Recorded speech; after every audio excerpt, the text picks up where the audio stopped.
Assalamualaikum warahmatullahi wabarakatuh. Perkenalkan, saya Dewi Armisari dari program studi agribisnis dengan NIM 22107. Di sini saya akan menjelaskan mengenai gambaran dari mini riset yang telah saya lakukan, di mana mini riset tersebut berjudul mengenai analisis preferensi mahasiswa Universitas Trunajaya Madura terhadap pemilihan produk minuman bersoda dengan menggunakan analisis conjoint. Nah, sebelumnya perlu kita ketahui bersama bahwa minuman bersoda merupakan minuman yang dapat menyegarkan dan menghilangkan dahaga di tenggorokan kita. Nah, kemudian untuk minuman soda ini juga digemari oleh banyak kalangan, terutama anak-anak muda zaman sekarang. Nah, sebelum kita lanjutkan, mungkin teman-teman ada yang belum tahu mengenai analisis conjoint. Nah, analisis conjoint ini merupakan analisis yang dapat digunakan sebagai riset pasar. Nah, riset pasar yang kita maksud itu kayak mengetahui mengenai preferensi konsumen terhadap minuman bersoda. Kemudian, mini riset ini diadakan karena adanya suatu problem atau permasalahan. Nah, permasalahan itu seperti kayak belum diketahuinya minuman bersoda yang secara spesifik yang digemari oleh para kalangan mahasiswa, terutama mahasiswa di UTM, kemudian diketahuinya atribut-atribut yang ada pada minuman bersoda, kemudian levelnya, dan seterusnya. Yang kedua, mengenai tujuan. Nah, tujuan dari adanya mini riset ini digunakan untuk mengetahui tingkat preferensi atau kegemaran mahasiswa UTM mengenai produk minuman bersoda dengan adanya kombinasi atribut dan level serta stimuli yang telah ada.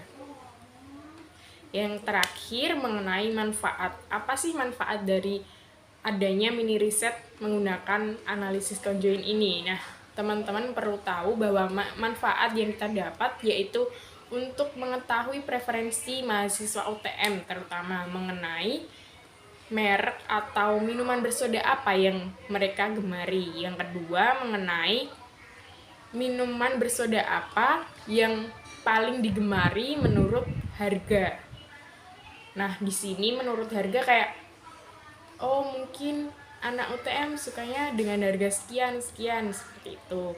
Nah, yang ketiga itu untuk mengetahui kayak packaging apa sih yang paling digemari bagi kalangan-kalangan muda. Kan biasanya kalau anak muda itu sukanya kayak yang modern.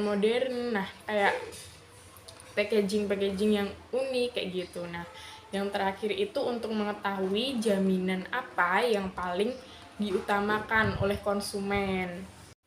Kemudian yang selanjutnya mengenai metode penelitian.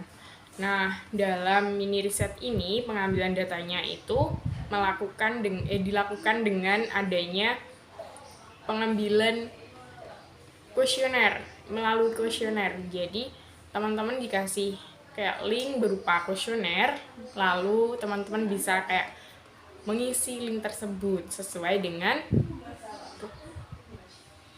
keputusan mereka masing-masing. Nah, di sini terdapat 4 atribut serta harga.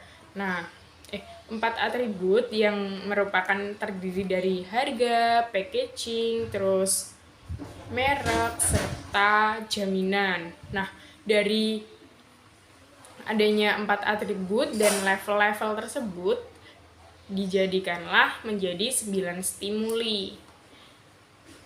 Untuk yang kedua yaitu mengenai responden. Nah, untuk respondennya sendiri ini diambil dari mahasiswa UTM. Nah, di mini riset ini kita mengambil 20 responden. Nah, yang terakhir, analisis data. yang digunakan dalam mini riset ini menggunakan kuesioner sebagai alat observasinya. Nah, kemudian untuk pengolahannya kita menggunakan aplikasi SPSS dengan analisis conjoin. Selanjutnya yaitu mengenai hasil dan pembahasan. Tadi kan belum dijelaskan mengenai atribut dan levelnya itu tentang apa aja. Nah, di sini untuk harganya itu, untuk atribut harga itu terdapat 3 level, di mana level pertama itu mengenai harga 4.000, harga 5.000, dan harga 6.000. Nah, untuk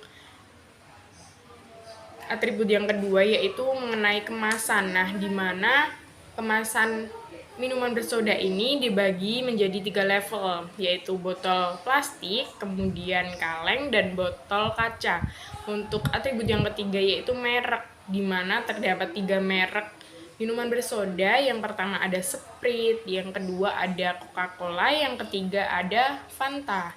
Nah, yang terakhir itu atribut jaminan, di mana level atribut jaminan yang pertama itu terdapat sertifikasi halal. Nah, yang kedua itu mengenai teruji secara klinis dari minuman bersoda itu. Kemudian yang ketiga itu mengenai bebas bahan pewarna. Nah, pada data ini terdapat data kuesioner, di mana data kuesioner tersebut ada setelah adanya pembagian kuesioner, lalu banyak adanya mahasiswa-mahasiswa yang mengisi kuesioner. Nah, di sini terdapat 20 responden. Kemudian mengenai hasil analisis data. Nah, yang pertama kita lihat itu dari nilai utilities estimate, di mana pada nilai ini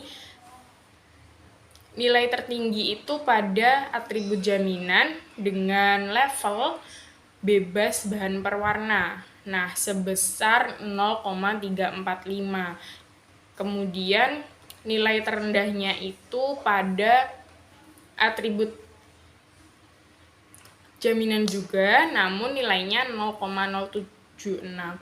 Nah, di sini dapat kita simpulkan bersama bahwa para konsumen dari minuman bersoda lebih mengutamakan atau mengedepankan adanya jaminan mengenai minuman bersoda yang bebas bahan pewarna makanan. Yang kedua, berdasarkan tabel important value. Nah, pada tabel important value tersebut diketahui bahwa atribut jaminan memiliki tingkat kepentingan yang relatif tinggi, di mana pada atribut jaminan itu memiliki nilai 31,33%. Nah, dapat disimpulkan bahwa konsumen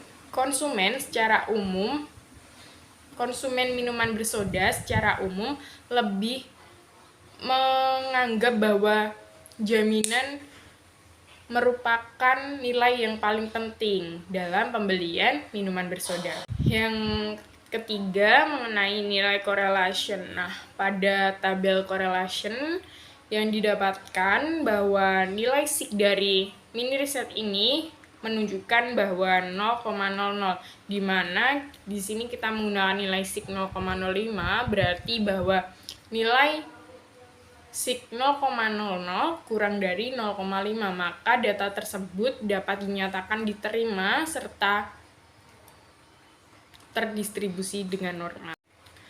Untuk kesimpulan yang dapat kita ambil di sini dari hasil analisis yang telah kita dapat mengenai atribut minuman bersoda, dianggap paling penting bagi konsumen itu jaminan dengan nilai 31,33%, kemudian disusul dengan atribut merek dengan nilai 23,44%, kemudian disusul dengan atribut harga dengan nilai 23,41%, dan disusul dengan atribut packaging dengan nilai 21,80.